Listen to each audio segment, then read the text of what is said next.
Бейиш нуру. Mavlana Jalaliddin Rumi kim bolgon? Сүйүүдө күн сыяктуу бол. Достук жана бир туугандыкта аккан суу сыяктуу бол. Каталарды жаууда түн сыяктуу бол. Кичипейилдикте жер сыяктуу бол. Ачууланууда өлүк сыяктуу бол. Ким болсоң бол. Же болгонуңдай көрүн, же көрүнгөнүң сыяктуу бол. Деп айтат Азирети Мавлана. Анын данышман ойлорун сиз дагы кайсы бир жерде сөзсүз уксаңыз керек. А балким көөлө жолу жактырып угуп жүргөндүрсүз. А бирок ал кишинин ким болгондугу, кандай жашагандыгы боюнча маалымат көпчүлүктө аз. Биз бүгүн сиздер менен Азирети Мавлананы дагы да жакыныраак таанысак деп белсендик. Биздин ушул сапарыбыз кызык болсо, катарыбызга кошулуңуз. Ал Маснави аттуу китебинин киришүүсүндө өз атын Мухаммед бин Хусейн аль-Балхи деп жазган. Жалалиддин аты да лакап катары коюлган. Фарсча султан деген маанидеги Худавендигар деген ысымы болсо ага атасы тарабынан берилген. Ал эми Мавлана сөзүн ошол учурларда бүгүнкү күндөгү устат деген мааниде эле колдонушчу. Андыктан Мавлана ат эмес макам, даража. Ошол себептен Мавлана макамы менен айтылган башка оолуя аалымдар да бар. Алардын арасынан эң эле атактууларынын бири Мавлана Жами болсо, дагы бири 100 жылда бир келүүчү мужаддид аалым Шейх Шамилдин устаты Азирети Мавлана Халид Багдади. Кез келгенде бул улуу инсандардын бейнесине да үңүлөбүз. А биз кептин тизгинин Мавлана Жалалиддин Румиге буралы. Ырас, адам болуп жаратылдың, ырас угуп, ойлонуп, сезип жатасың. Анда чоң акыйкатты табуу үчүн акыл калчап ойлонуң керек. Анан колуң жеткен аалам сырларын элге айтып бересиң. Эгер рухуң менен жеткен сырларды айта албасаң, анда асмандарга айттырасың. Ага да айттыра албай турганчалык улуу сырларга ээ болгонуңда, мына ошондо гана унчукпайсың, деп айтат улуу аалым өз сөздөрүндө. Демек, Мавлана өз жашоосунда ааламдын ушундай чоң сырларына ээ болгон эле дейсиз, башка улуу оолуяларда болгон сыяктуу эле, ал дагы айрым билгендерин ачык эле айта алган эмес. Ооба, ааламга жаратылгандарга жана ким болгондугубузга таандык биз билбеген көптөгөн акыйкаттардын бар экендиги талашсыз. Эгер бул акыйкаттарга карата көзүбүзгө көшөгө тартылбаганда, маңдайыбыз саждадан көтөрүлбөсө керек эле. Ошол себептен бүгүнкү күнгө чейин жүгүнгө тора ала турган акыбалыбызга сыйдыра ала турганчалык даражадагы акыйкаттар гана бизге жеткизилди. Бирок бул ар дайым эле ушундай болуп келген эмес. Жаратылышыбыздын алгачкы кадамдарында тагыраагы Азирети Адам менен Оо энебиздин учурунда Азирети Адамга баардык жаратылгандар боюнча маалыматтар Аллах тарабынан билдирилген. Анан азыркы күнгө чейин айрыкча Нух топонуна кабылгандан кийин адам баласы бул акыйкаттардан барган сайын алыстай баштадык. Арине, ушул тапта илим технология жаатында аябай өнүккөн болсок да, баштагы Адам алейхисаламдын акыйкат жолунда билгендеринин алдында аябай эле сабатсыз түркөй болуп калдык. Ошону менен бирге напсисин тарбиялай алган, Аллахка дагы да жакындоо үчүн далбастаган адамдардын көз кулактарындагы пардалардын алынаарда турган кеп. Мына ошондой кишилердин бири Азирети Мавлана болчу. Өз убагында элге мындан ашыкчасын айтууга мүмкүнчүлүгүм жок. Акылдары жете тургандай кылып жатык бир дилде айтып жатам деген эле ал. Балким ал бүт билгендерин ачык айкын айта алган эместир. Бирок аны менен замандаш болгон айрым адамдар анын акылга сыйгыс абалдарына күбө болушкан экен. Ошентсе да андагы тереңдиктерди түшүнүүнүн мүмкүнчүлүгү жок. Мавлана болуу оңой анын. Албетте оңой эмес. Ансыз деле ал жеңил гана жашоо өткөргөн жок. Бир аздан кийин угуп сиз да таң каласыз. Ага чейин Азирети Мавлананын өмүр таржымалына дагы да тереңирээк сүңгүп өтөбүз. Азирети Мавлана 1207 жылы Ооганстандын Балх шаарында жарык дүйнөгө келет. Анын жашоосундагы эң маанилүү устаты өз атасы болгон. Мавлананын атасы Бахауддин Валат, апасы Момина Айым. Бахауддин Валат шаардын алдыңкы аалымдарынан болгон. Апасы Момина Балх шаарынын мэринин кызы болгон. Негизи эле Мавлананын атасынын түпкү тамыры жөнөкөй адамдар болушкан эмес. Анын апасы 14-чү киндикте Азирети Хусейнге, атасы 13-чү киндикте Азирети Абу Бакырга барып такалат. Тектүү үй бүлөдөн келген Азирети Мавлананын Ооганстандан Конияга чейинки сапары болуп көрбөгөндөй узун. Азирети Мавлананын балалыгы моңгол баскынчылыгына туш болгон. Мындан улам Мавлананын үй бүлөсү кичинекей кезинде эле Балх шаарынан көчүп кетишкен. Балхтан кийин Нишабур, Багдад, Мекке, Мадина, Шам, Кудус, Халап, Эрзинжан, Малатия, Сивас, Кайсери, Нигде болуп отуруп аягында Конияга келип байыр алып жайгашып калышкан. Аларга Конияга келүүлөрүн Селжук султаны Алайдин Кейкубат өтүнгөн болчу. Ал исламияттын Анадолуда тамыр атуусун каалаган болчу. Амалдар ниетке жараша болуп максатына да жеткен. Ошол кезде Селжук султаны өлкөсүндөгү аалымдардын санын көбөйүүсүн максат кылганы менен Мавленадай улуу олуяны алып келгендигин билбесе керек эле. Бирок кичинекей Мавленанын өзгөчөлүгү тээ көчөт кезинен эле элдин көзүнө байкалып, билинип турчу дешет. Ошол себептен уламбы же олуялык кереметиненби ким билсин, Айтор Шейхи Акбар Мухиддин Араби атасынын артынан бара жаткан Мавленага карап, «Субханалла, бир деңиз, бир көлдү ээрчип бара жатат» деген экен. Арадан жылдар өтүп Мавлена медреседе атасынын ордуна сабак өтө баштайт. Ал жашоосунда 2 бүлө күттү. Биринчисинде Гаухар аттуу аял менен 18 жашында баш кошот. Аны менен 2 уулду тарбиялап өстүрүшөт. Кийин жубайы каза тапкандан кийин Азирети Мавлена кайра үй бүлө курат. Экинчи турмушунан бир кыз, бир уул табат. Турмуштун өйдө төмөндөрүндө бир жолу Мавленанын жубайы үйдө жегенге эч нерсе калбагандыгын айтат. Ошондо Азирети Мавлена, «Машалла, кудум эле пайгамбарыбыз саллаллаху алейхи вассаламдын үйүнө окшогон кандай гана куттуу үй» деген экен. 1231 жылы Азирети Мавленанын атасы каза тапкандан кийин ага Саид Бурханеддин Тирмизи устаттык кыла баштайт. Мавлена бул кишиден 7 жыл бою сабак алып, ага шакирт түшкөн болчу. Күндөрдүн биринде Шейхи Бурханеддин Кайсериге кетүүнү каалайт. Бирок Азирети Мавлена аны жибергиси келген эмес. Андыктан шейхинин алдынан ар кандай тоскоолдуктар чыгып, бирде атынын буту сынып, бирде шаар калгасы ачылбай, Айтор кете албай эле кыйнала берет. Ошондо Бурханеддин Тирмизи, Жалалиддин, бир шаарда 2 арыстан боло албайт. Андыктан мени коюп жибер. Кызматымды Кайсериге барып улантайын деп өтүнөт. Ошентип Мавленанын ыраазычылыгын алгандан кийин гана жолго чыга алган экен. Азирети Мавлена өзүн Аллах жолунда кетүүгө арнаган, дин жана илимде болушунча нары кеткен аалым болчу. Ага ааламдын көптөгөн сыр эшиктеринин ачылгандыгы да мына ошондон болсо керек. Мунун баары Азирети Мавлена 40ка таяп калган кезинен тарта боло баштайт. Тагыраагы Шамсы Табризиге жолуккан күндөн тарта баары башка нукка өзгөргөн болчу. Азирети Мавлена ага чейин эле улуу мартабаларга көтөрүлгөн зат болчу. Бирок жашоосунун жаңы доору ошол күндөн кийин башталды. Устат Бадыюзаман Саид Нурсинин деле эски Саид жана жаңы Саид деген 2 доору бар эмеспи? Дал ошондой эле Азирети Мавленанын жашоосунда 2ге бөлгөн Шамси Табризи болчу. Мавленанын көңүл дүйнөсүндө чоң ыңкылаптарга себеп боло турчу Шамси Табризи. Ал Мавленага жолуккандан кийин окуялар да өзүнчө кызык. Ага чейин бул 2 улуу инсан бири-бирин таанычу эмес. Шамси Табризи Ирандын Табризинде дүйнөгө келген жана Мавленадан 25 жашка улуу болгон. Табризи мактоо макамга маани бербеген, ар дайым дүйнө кезген, Аллахка болгон ашыктыкка жетүү максаты менен өмүрүн ибадатка арнаган адам болчу. Ал өмүрүн мазмундуу өткөрүү мүдөөсүнүн артынан сая түшкөн болчу. Бирок Табризи көрүп тааныган олуя аалымдарынан күткөн пейизин ала албай, жашоосунда чыныгы дос боло турчу кишини издеп жүргөн. Ошол күндөрдүн биринде анын түшүндө ага илхам келет. Шамс түшүндө колун көккө жайып, Аллахтан: «Я Раббим, суранам, мени өз олуяларың менен тааныштыр. Аларга мени жолдош кыл» деп суранат. Ошондо ага ушундай үн угулат: «Сени ошол олуя менен жолдош кылайлы». «Ал олуя каякта?» деп сураганда: «Азырынча убакыт келе элек» деген үн угулду. Эртеси күнгү көргөн түшүндө ошол олуянын Румда, тагыраак айтканда азыркы Анадолу аймагында болгондугу айтылды. Ошентип, көрсөтүлгөндөрдүн таасири менен Шамси Табризи Конияга жетип келип калат. Жылдардан 1246 жыл болчу. Күндөрдүн биринде Мавлена өз талабалары менен көчөдө бара жаткан. Мавленанын карааны эл арасынан көрүнгөндө Шамс ордунан ыргып турду. Мындай ыкчамдыкты Шамси Табризидин курагындагы кишиден эч ким күткөн эмес. Андыктан баамырынын көңүлү Шамска бурула түштү.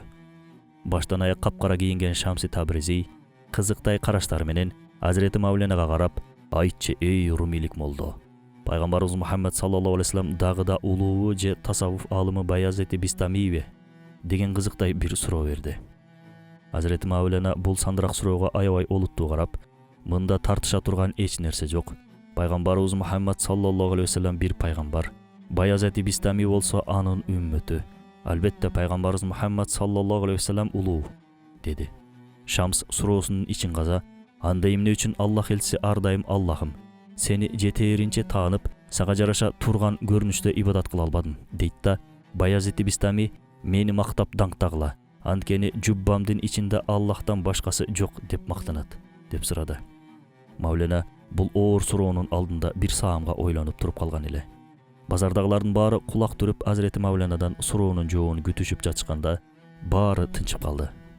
Негизи эле Шамстын максаты Мавленага суроо берүү эмес, аны менен маегин баштоо болчу. Мавлена болсо бул суроого Баязиди Бистами улуу оолуялардан, бирок ага макамы көрүнгөндө ал ошону өзүнө жетиштүү деп ойлогон. Болбосо Расул Акрам күн сайын 70 макамды ашып, ашкан ар макамында мурунку макамынын кичинелигин байкап, ушулар менен жетингендиги үчүн истигфар айткан. Кечир бизди, я Рабби, биз сени ылайыктуу бир көрүнүштө толук тааный албадык деген. Анткени пайгамбарыбыз саллаллаху алейхи вассалам деңизге окшош. Жылга дарыялардын баары агып келип, суусун деңизге куят. Деңизде толуп ташуу жок, азаюу да жок. Баязит Бистаминин көлөмү тар болчу. Ал бир көлгө окшоп кетчү. Көлгө ызгаар кыш келгенде көлдү тоңдуруп ташырат. Баязит Бистами да толуп ташты. Аллахка болгон ашыктыктан мас болуп, өзүн жоготту. Ошондон улам ушундай сөздү айтты деп жооп берди. Шамс ошол учурда Аллах деп бакырып ийди. Азирети Мавлена бул ачуу кыйкырыкты уккандан кийин өзүн жогото жерге кулаган болчу. Шамс жерге жыгылган Мавленага чуркап барып колунан калды. Бул Мавленанын жашоосундагы тарыхый бурулуш болчу. Ошол күндөн тарта Мавленанын жашоосу толугу менен өзгөрөөрүн ошол учурда эч ким билген эмес. Жада калса мындайды Азирети Мавленанын өзү да күткөн эмес болчу. Көздөрүн алсыз бир көрүнүштө ачкан Мавлена Шамстын кулагына жакындап, "Муну мага үйрөт" деп чыгырады. Шамс Мавленага "Бул жерде болбойт" деди акырын үн менен. Бул шыбырындөр базардагыларга чала була угулуп жаткан эле. Бирок алар үчүн бул жерде үйрөнүлө турчу эч нерсе жок болчу. Кудум эле бул эки оолуя башка бир өңүттө маектеше башташкан болчу. Мавлена "Андай болсо үйгө баралы" деди. Ошентип чогуу үйгө келишти. Мавленанын бөлмөсү толо китептер болчу. Шамс Мавленага бул китептердин баарын сыртка чыгаруусун айтты. Мавлена китептерди кучагына кочуштап алып сыртка чыгарды. Аягында болгону бир китеп калган эле. Шамс ал китепти алды да аны да сууга ыргытты. Мавлена Шамска "Тура тур" деди. Бирок жетишкен жок. Ал атамдан калган китеп болчу. Ал мен үчүн маанилүү таберик болчу. Анын үстүнө ал китептин ичинде али жаттап бүт элек толтура жерлерим болгон, деди. Ошондо Шамс колуна узун бир таяк алып, сууну аралаштыра баштады. "Сен айткан китеп суунун бетине чыга турчу болсо, мага айт" деди. Тегеректеп айлана баштаган суунун ичинен жанагы китеп чыкканда, Мавлена "Мына ушул" деди. Кыйкыра. Ошондо Шамс ошол китепти "Бисмиллах" деп колуна алды да Мавленага сунду. Мавлена китепке карап аябай таң калды. Анткени сааттап суунун ичинде жаткан китептин эч бир жерине суу тийген эмес эле. Жада калса китептин ичинен чаңы да чыгып жаткан. Мавлена китеп сууга жибип эзилип кетүүсү керек эле. Бирок бул кантип дегенде Шамс "Мен да сага ушуну үйрөтөйүн деп жатам" деди. Ошондо Мавлена колундагы китепти да сууга таштады. Эми бул эки улуу инсан издегендеринин баарын бири-биринде издешмек. Рываяттарга караганда Шамси Табризи менен Азирет Мавлена ошол күнү медресеге кирген боюнча апталап медреседен чыгышкан эмес. Бул убакыт аралыгында алардын өз ара маектерине кошулган бирөө жарым да болгон жок. Анткени адамдардын эч кимиси медресенин эшигин ача албай койгон эле. Кудум эле эшик ичинен кулпулангандай болчу. Болбосо эшиктин ичинен да сыртынан да кулптай турчу кулпусу болгон эмес. Андыктан бул дагы оолуялык кереметтердин бири болгон. Шамс түшүндө сүрөттөлгөн адамын акыры тапкан болчу. Аллахка ашык болгон бул эки киши баарынан байланышын үзүп, күнү түнү маектешип, ибадат кылып, зикир чалып чогуу жүрүштү. Мавлена да өзүнө күзгү болоор досту тапкан болчу. Экөөсү тең Аллахка тартуу кылган чоң сырларга ээ болушкан адамдардан болушкан. Ошол себептен башкаларга айта албаган сырларын бири-бирине айтышчу. Шамси Табризи ошол абалдарды өз сөзүндө ушинтип айтат. "Мен сырды ушундай бир адамга айтам, аны өзүмдө эмес өзүмдү анда көрөйүн. Ушундайча өз сүрүмдө өзүмө айтайын." Бул окуядан кийин Мавлена таптакыр өзгөрө түштү. Мавлена Шамска чейин эле эл тарабынан кадырланып баркталган аалымдардан болгон. Бирок Шамстан кийин гана биз билген Мавленага айланды. Бул экөө Аллахты сүйүү жолунда бири-бирине аябай жакын дос болушкан болчу. Бирок алардын Аллахка болгон сүйүүлөрүн жакындары да түшүндүрө алган эмес. Бүгүн деле Мавленанын маснависи толтура тилдерге которулган. Бирок азыр деле ошол сүйүүнүн тилин толук түшүнгөндөр барбы белгисиз. Анткени барактап айтылган сөздөр алардын жүрөгүндөгү ашыктыкты толук ачып бере албоосу анык. Кантсе да сүйүүнү окуу менен эмес, сүйүү менен түшүнөт эмеспизби? Ошол учурда Мавляна менен Шамс кудум эле сырткы дүйнөдөн толугу менен үзүлгөндөй көрүнүшчү. Ошондой да болду. Азирети Мавляна мурункудай элдерге диний сабактарын өтө албай, адамдар менен мурдагыдай баарлашпай калды. Андыктан бул абал Мавлянанын баяндарынан куру жалак калган адамдардын Шамска карата кызганычын ойготуп, элдин ага карата душмандыгы оргуштап жаткан. Ачууланган эл Шамсты, Кудабендигарды, башкача айтканда Мавлянаны Шамс сыйкырлап алды деп жемелеп жек көрүп жүрүштү. Мындан улам Шамси Табризи капысынан кайып болду. Анын каяка жок болгондугун эч ким билген эмес. 15 айга жоголуп кеткенден улам Мавляна сарсанага батып бөлмөсүнө камалган болчу. Андыктан Мавляна эл ойлогондой мурунку абалына кайткан жок. Ал барган сайын эч ким менен көрүшпөй, кайгысынан жалгыздыкка бой урду. Азирети Мавляна аябай кусалуу абалда жүргөн. Арадан бир канча ай өтүп, Шамстын Шамда жүргөндүгү боюнча маалымат алды. Мавляна дароо Шамска Конияга кайтуусын өтүнгөн кат жолдоду. Шамс артка кайтууну кабыл кылган жок. Артынан Мавлянанын уулу Султан Велет Шамсты артка кайтаруу үчүн Шамга барды. Шамс Мавлянанын өтүнүчүн кайра четке кагалган жок. Мавлянанын уулу менен Конияга кайтып келди. Кайра Конияга кайткан Шамс бир канча убакыт бою Мавляна менен дагы бирге болду. Бирок элдин ага болгон кысымы мурункудан да курчуган болчу. Кайтканына бир жыл болбой жатып Шамс экинчи жолу дагы көздөн кайым болду. Болгону мунусунда кайра кайтпас болуп жоголду. Шамстын жоголушу боюнча түрдүү ырваяттар барлыгынан улам ага эмне болгондугун анык айтуу кыйын. Айрым ырваяттар анын өлтүрүлгөндүгүн айтса, айрым ырваяттар анын дербиш болуп кеткендигин маалымдайт. Бирок анын күмбөзү Конияда жайгашкандыгына караганда киши колдуу болуп өлгөн деген маалыматтар да бар. Азирети Мавляна жакын досунун кусалыгын тартып жүргөн учурда бирөө келип ага Шамсты көргөндүгү боюнча маалымат берет. Ошондо Мавляна сүйүнгөндүгүнөн үстүндөгү чепкенин чечип, жана адамга сүйүнч катары кармата салган экен. Анан бирөөсү келип ал адамдын ага жалган айткандыгын айтканда Азирети Мавляна ага: "Ооба, анын жалган кабары үчүн үстүмдө эмнем бар болсо баарын бердим. Эгер туура кабар берген болгондо жанымды деле бермекмин" дейт. Туура. Бир тилде сүйлөшкөндөр эмес, бир дилде дартташкандар бири-бирин жакшы түшүнүшөт деп айтат Азирети Мавляна. Мавлянанын айланасында аны түшүнөр, анын ички оорусун сезер эч ким жок болчу. Адатта жаш өтүп калган кишилер сүйлөшөр эч ким жок деп калышат го. Муну менен алар бизге алардын түшүнөр эч ким жоктугун айткысы келишет. Болбосо алардын айланасында адам толтура бар. Азирети Мавляна да өзүн көпчүлүктүн арасында жалгыз сезип жүрдү. Эми Мавлянанын башынан өткөн таң калыштуу окуяларга кезек берели. Мавлянанын айланасында болгон кишилер анын көптөгөн кереметтүү окуяларына күбө болушкан. Мавляна Аллах тарабынан көптөгөн руханий жөндөмдөр менен таанылган бир адам болчу. Мисалы, түрдүү маалымат булактарына караганда Мавляна медресеге кирип чыгуусунда эшиктин өзүнөн өзү ачылып жабылаарын көргөндөр бар. Дагы бир окуя андан да кызыктуу. Монгол ордосу Кония шаарын курчууга алган болчу. Шаардын төрт тарабын каптаган Байжундун аскерлеринен корккон эл Азирети Мавлянага барышып андан жардам сурашат. Алардын корккондуктарынын да жөнү бар. Анткени Байжундун ордосу кайсы жерге барган болсо, ал жерден таш талканын чыгарып жок кылчу. Муну уккан Мавляна Кония майданынын аркасындагы бир дөңсөөгө чыгып намаз окуй баштады. Ал элди куткаруунун жолу Аллахтын бол деген буйругунан гана көз каранды экендигин жакшы билген. Монгол ордосу намаз окуп жаткан Мавлянаны көрүп, баары ага ок атмай болушат. Бирок канчалык күчтөнүп аракет кылышса да, колдору байланып, жааларын кер албай коюшкан экен. Бул жорукту түшүнө албай баары айраң таң болуп турганда, Мавлянаны өлтүрүүгө Байжундун дал өзү шымалана киришип, жебесин чыгарып жаасын керди. Окту Азирети Мавлянаны көздөй атканда жебе айланып келип эле кайра алдына түшүп жатты. Окуяны көргөндөр Байжун 3 жолу атса да үчөөсүндө тең жаанын жебеси артка кайтып Байжундун алдына түшкөн дешет. Буга ачуусу кайнап чыккан Байжун атына минип Мавлянаны көздөй чаптырмай болот. Бирок аттында кыймылдар түрү жок. Антсе да болбойт, мынтсе да болбойт.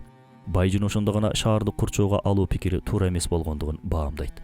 Ошондон кийин аскерлерине артка кайтуу буйругун берип, чепти ала албай артка кайтышкан экен.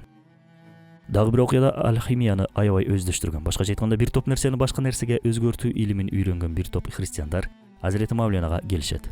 Алар Мавлянанын 40 күндүн ичинде кандайдыр бир элементти алтынга өзгөртө алышаарынан ооз ачат. Ошол учурда Азирети Мавляна терең дем алып, баарынын көз алдында жанындагы түркүктү колу менен кармайт. "Я хай, деп кыйкырат. Ошондо жанагы түркүк алтынга өзгөрүп кетет. Анын артынан кайра бир жолу я хай деп кыйкырганда түркүк мурунку абалына кайтат. Ошондо жанагы христиандарга карап, Аллахтын улуулугун даңктап, исламга чакырат. Азирети Мавлананын абалынын үстүндө басуусунан тартып, ташты жакутка айландыргандыгына чейин толтура ырваяттар бар. Анткени Азирети Мавлана кереметтерге ээ болгон улуу оолуялардан болгон. Ал 66 жылдык өмүрүндө анын жолуна ишенгендин да ишенбегендин да жан дүйнөсүнө тийип, эч кимди ылгабастан кучагына жайган инсан болгон. Бул абал анын өлүмүнөн кийин деле токтогон жок. 1273-жылы дүйнөдөн кайткан Жалалиддин Руми мунун бир ажырашуу эмес, жолугушуу экендигин билдирип, ушундай осуят калтырат. Жаназамды көргөндө айрылдык, ажыраштык деп айтпагыла. Ошол учур менин кезигүү учурум болот. Мени кабырга койгондон кийин кош айтышпагыла, анткени бейиш жайынын көшүгөсү. Күндүн батуусун көрдүң го, эми кайра чыгуусуна да кара.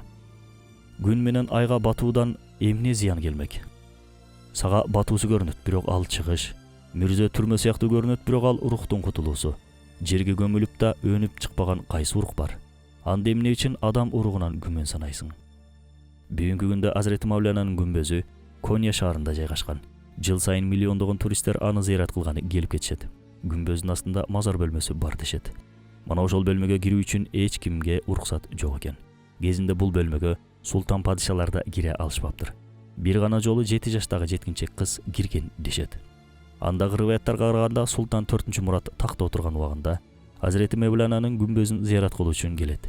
Келгенден кийин мазар бөлмөсүнүн ичи кандай болгондугуна аябай кызыккан. Астына түшүүнү каалайт.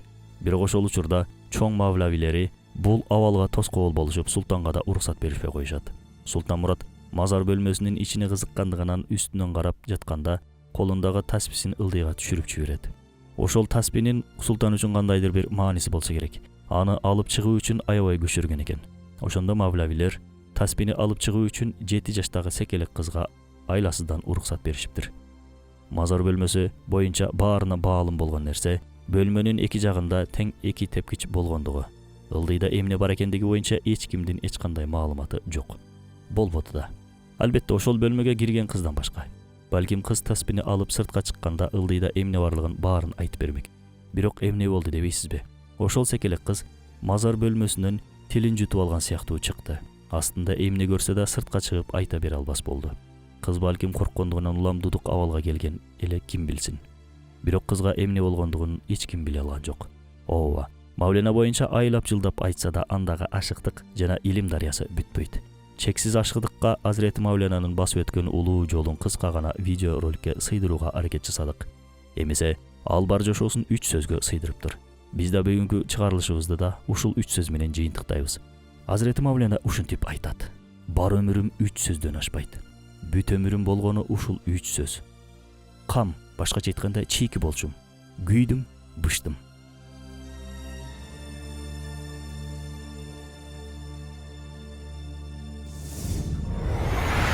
Бейиш нуру.